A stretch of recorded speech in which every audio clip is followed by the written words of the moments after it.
It's so cold and cold everywhere. The things we do for fashion. Oh, do you want a nice hot cup of tea? Oh, why yes, thank you, giant sun hat wearing a swimsuit. No problem. Wait, what did you call me? Ladies, gentlemen, and monsters of all ages, what would you say if I told you a mountain of lore was just dropped into Monster Hunter Wilds in Title Update 3, and you probably don't even have access to it in the first place? A bunch of it is just fun little things, but this includes some pretty major knowledge drops about the game too, the region it takes place in, its people, and much more. And every bit of this lore is locked behind a microtransaction. And this is an absolute shame all in itself. So today we're going to go over all of the lore bits that are revealed through this new feature, talk about them, and discuss some possible greater implications so you can learn all this new info without actually having to spend the money yourself. But we will also, of course, just have a stop to talk about the fact that this is happening, the way that it is, and the response from the community about that as well.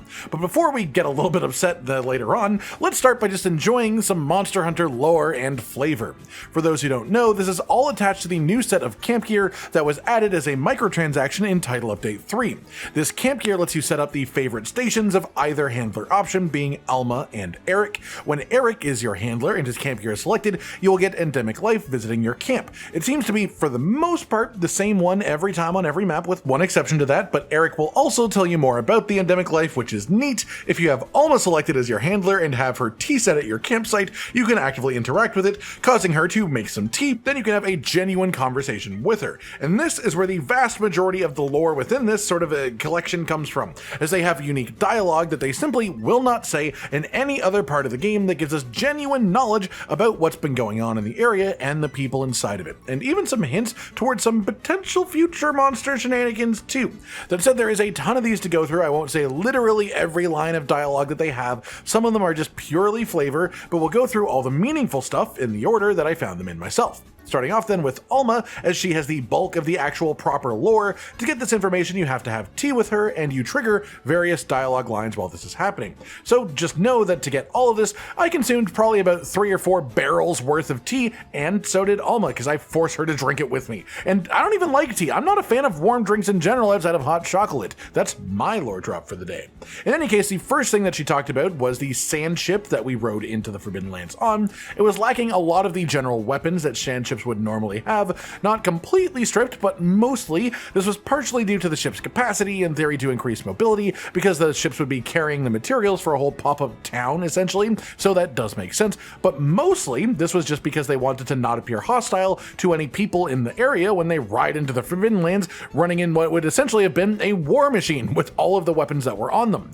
Next up then, this is a fun one for multiple reasons, though maybe that was a wrong word because we're talking about funerals, though the word fun is also inside of the word funeral, specifically funerals held by the members of Kunafa village, how their dead are put into specific outfits for the occasion and then brought up to the top of a hill right before the sand tide begins. Then they are taken away into the sandstorm when it hits, and this is a cool bit of lore in itself, but then Alma follows that up by saying if she were to die while you guys are in the Forbidden Lands, she wants you to promise to send her off in the exact same way. This one is a little bit heavy, but I also can't help but to stop and wonder what exactly happens when the bodies get taken away by the sand tide, because the sand tide isn't like a fire. It's not going to disintegrate them instantly. I guess they could be hit by lightning. That would have a similar effect, but if so, they would want to bring them to like the lightning rods or something like that, not just on top of a tall hill. The hill would just get them swept up in the wind currents, so surely their burial ritual just flings the dead people into the distance so that they just can't see them anymore and then call it a job done. But I guess maybe the idea is that they might end up covered in sand as well by the end of the storm, which is essentially burying, but I just can't help but chuckle a little bit at this image. Next up, a very interesting tidbit about Suja village. They do eat meat there, but they don't get the meat from hunting or even from something like raising cattle like the Delthodons in Kunafa. All of the meat in Suja comes from creatures that have already died, specifically the Rathma, because the Allharkin can apparently hear whenever a creature dies in a massive radius around her, which is probably the saddest superpower that I can imagine. But they find the recently deceased Rathma, they take the meat from them, and then they share it with the whole village. After that, she mentioned just a tiny tidbit about the tentacle jig. This is the fishing lure that we use for things that have tentacles, and it was originally apparently made in Shiki. This is the name for the homeland of the Wyverian people as a whole, which is believed to, but not confirmed to be, where Cathar is, the 4th generation village with the Grand Guru near Heaven's Mount.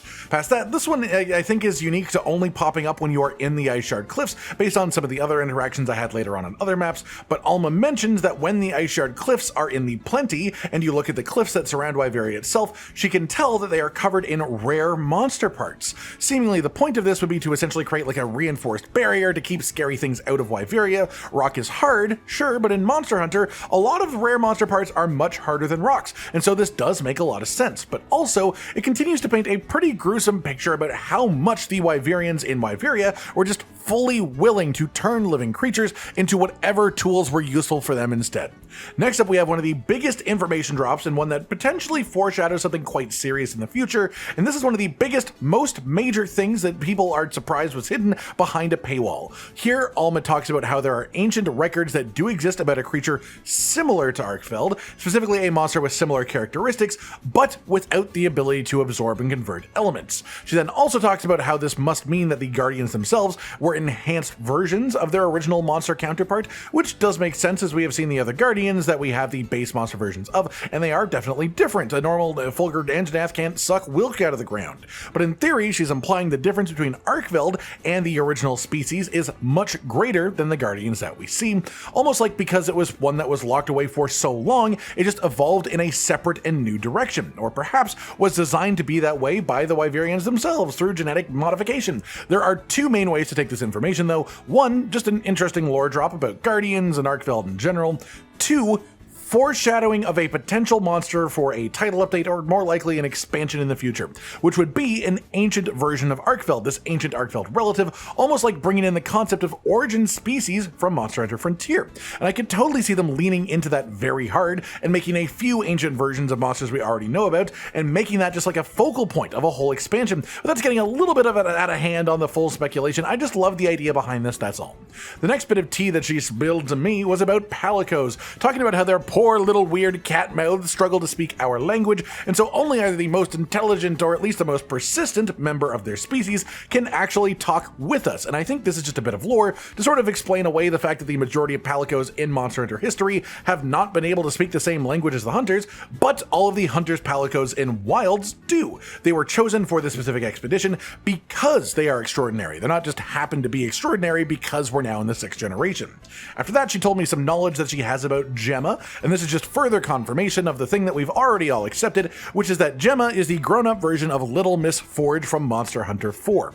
Alma mentions that Gemma's plushie was made by a dear friend of hers, as well as mentioning that she saw doodles very similar to that plushie in Dundorma's archives, and she used a very specific word, doodles, so, well, you know, if you know, you know.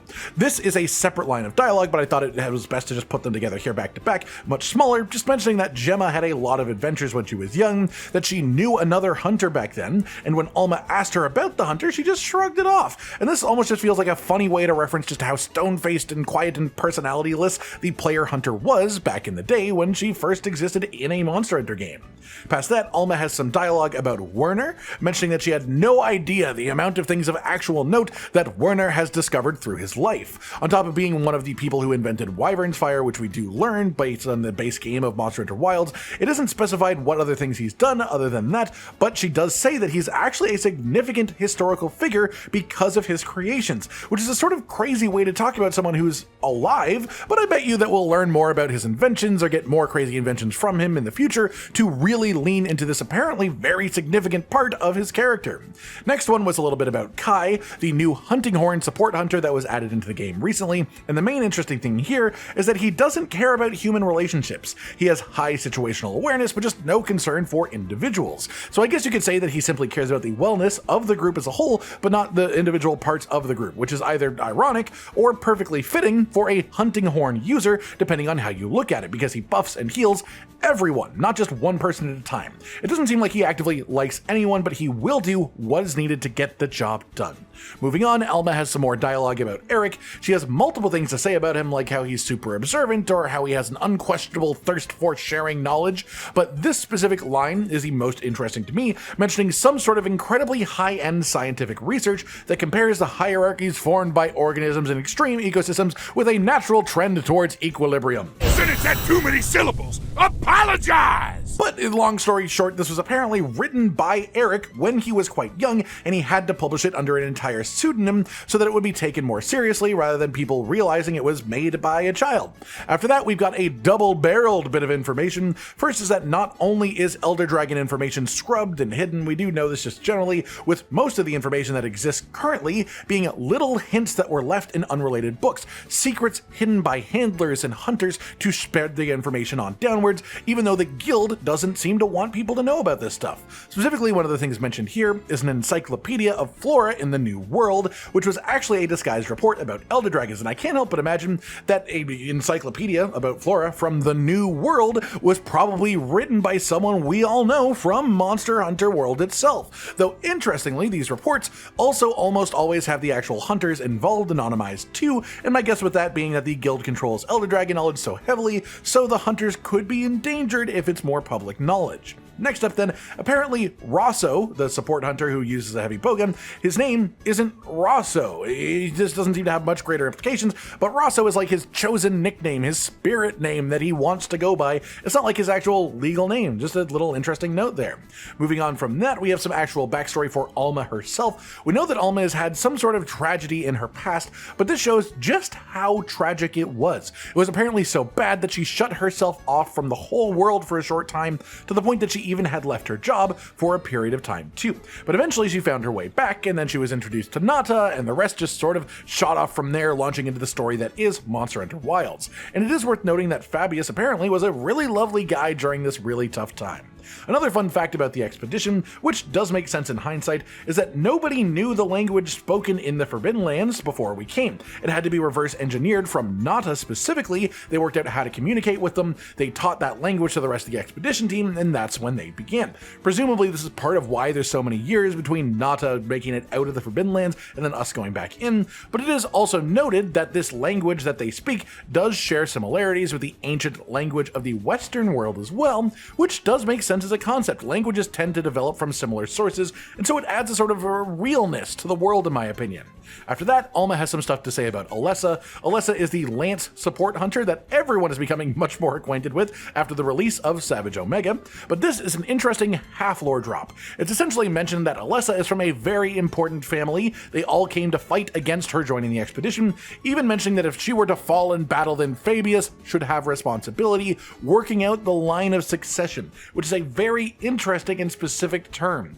I should also mention that Alessa, when hunting with her, seems to have a British accent reminiscent of the hunters from Elgato, the Sunbreak expansion hub, and Chiche, who is a literal princess, and so I do sort of have to wonder if they are somehow related to each other, or if that's just a coincidence. Maybe British accents are just a go-to noble related option. Maybe someone who plays the game in Japanese with Japanese dialogue could tell us if Alessa uses a similar dialect to those in Elgato in Sunbreak, and it's entirely possible it could just be a localization thing in English, making me note the specific overlap. It's hard to say without more information, but this is interesting to know regardless.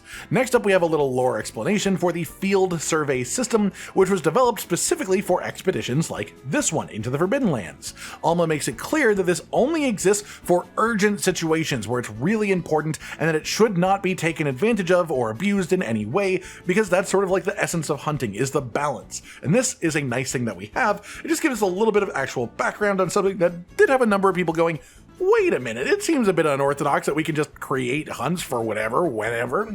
Moving on then, we've got a fun bit of info about Mina, who is the sword and shield using support hunter of the expedition. Apparently when she was younger, she was much feistier, much shorter temper, and it earned her a lot of incredible nicknames, a lot of them. Beast, Ogre, Lone Wolf, Scarlet, Killer Bee, Mad Dog. Just incredible, no notes. This is amazing. This is the type of lore that I need. On the note of interesting information about NPCs, Alma does does have various dialogues where she will tell you about the fish that you've caught, or endemic life that you've caught, or even just information about a number of various monsters that you've captured or slain. Most of them don't drop like actual lore, but this one right here about fishing mentions that Alma hopes Kanya is still finding the time to get her handler work done, which I don't know if it's just me, but it's news to me that Kanya is a handler to begin with, and with the way that we can change handlers now, I do have to wonder maybe one day if we will even be able to have our fisher fellow as someone that we can have follow us around on hunts. Just a neat little detail here that I wanted to point out. Then we move around. I had most of the tea this time in the iceshard cliffs because it was easy, but once dialogue started repeating itself, I moved on to try on other maps just in case, as that is a thing that does affect Erik's camp gear, and it seems there are a couple of map-specific options for Alma as well. On the Scarlet Forest, Alma will mention that it seems to be the soil that causes the red sap to come out of the trees on the map. If you were to take the trees and transplant them elsewhere, they do not grow in the same way. The sap does not turn red. So it's something specific to this area rather than specific to the trees themselves. And also good to know that neither the red or normal version of the sap is poisonous, presumably because Erik ate it himself. Finally then for Alma, this one is specific to the oilwell basin in particular, and it mentions that the Fire Springs Festival is actually quite ancient in itself, and that the people of Azuz actually used to trade with the people of Wyvria back in the day. And this applies a much less secluded culture than most of us imagined to the Forbidden Lands before. For the most part, I had assumed that Wyvria was pretty blocked off from the rest of the area, but it seems like they had at least this basic level of interaction with each other, which connects the game world a fair amount more than we thought. Finishing off for today then, let's talk about Erik's thoughts on some endemic life. In the oilwell basin, you will have an ember ruffle lizard show up at your camp, and he talks about their funky membrane coming out of their mouths, and how they are actually 2 layers of membrane to this body part that overlap each other most of the time, and he has thoughts about what if humans could do that too. In the iceshard cliffs, you have a downy crake show up. He mentions that they are not actually pure white, they have a little pattern on their back that most people don't notice, and he talks about how he thinks the ones in the Forbidden Lands are actually tougher than the ones in the New World, due to the fact that here they ride around on faster moving things like Rathma in the Forbidden Lands, as opposed to riding around on slower moving herbivores back in the West. In the ruins of Wyvria, a gawky shows up, and Erik mentions that their teeth continue to grow for their entire lives, causing them to maintain the length themselves to avoid inconvenience, almost like Seregios and his horns. He says this is why gawkies chew on rocks or other hard objects to actually wear down their teeth. And then interestingly, he suggests perhaps the Wilk pools in Wyvria are the result of gawky dental care, and obviously we know that the Wilk was a big deal for Wyvria and stuff like that, and they probably produced it themselves, but I love that he saw this interaction and his brain went, oh, of course, gawky tooth crumbs, that's wyvern milk. I mean, I guess it loops back into the concept of drinking milk being good for your bones, which expands to your teeth as well as being the hardest bone in the body, so maybe he's just saying that Wilk is like gawky teeth shavings. Okay, look, I don't understand how this little lad's mind works, but I'm told he's really smart, so I'm gonna take his word for it on this one. In the Scarlet Forest then, you will have a dapper wing approach the camp, and Erik's lore drop here is that the hatch rate of these creatures seems to be relatively even ratio between males and females, but there are a lot more males among the actual adults. This doesn't lead to any specific resulting knowledge, but it is interesting to know that for whatever reason, the survival rate just seems to be very, very skewed for these creatures. Then the final map is the Windward Plains, where we have an Emstrigian show up at the camp. Erik talks about how they are really good at climbing trees due to having bumpy limbs. Then he also talks about how fiercely they fight for their young, and that the babies have unique face markings, at which point I realized there are baby Emstrigians inside of the birdhouse, and I fucking love this. Thank you, Capcom, for more baby monsters, even if it's baby endemic life, and even if it isn't a microtransaction. As well, there is actually one more of these interactions. I tried messing around with loads of settings on every map to see if different endemic life would pop up, but there was only one endemic life that I could get to spawn per map, except for the Windward Plains, where on inclemency specifically, you will instead get a thunderbug as your visitor. He mentions that research has evolved over time to let us extract the thunderbug's juice without actually causing them any harm, which is great, but then he also notes that the thunderbugs in the Forbidden Lands are slightly different looking than the ones in the West, almost like a slight subspecies developed due to the different environmental factors, which is very neat as well. That's it then, that is all of the new dialogue from the handlers as a result of Title Update 3's new camp gear set. There's a lot of cool information in here, some of it more important and meaningful than others, but the big topic in the community surrounding doing this is just the fact that they have added in a bunch of lore behind a paywall to begin with, as this is only accessible behind a microtransaction. Now, the first thing to say is that the majority of this extra dialogue is just that. It's just flavor stuff. It doesn't really matter in the long run. It doesn't really mean much. It's fun text and little bits to know about the NPC's past, but some of it is slightly more major. It's likely the only place that this information was ever likely to exist was in this, or potentially even in a lore book released for the game years down the line, if it even made it that far. So there's a very good chance if this information did not happen the way that we have it right now, we may well have never learned any of it at all. And I think that's an important thing to consider when thinking about this subject. That said, it does really feel quite off that it's just not a natural part of Title Update 3. This is information about the people we hunt with. It's immersive information to know about the game as a whole. It is genuine,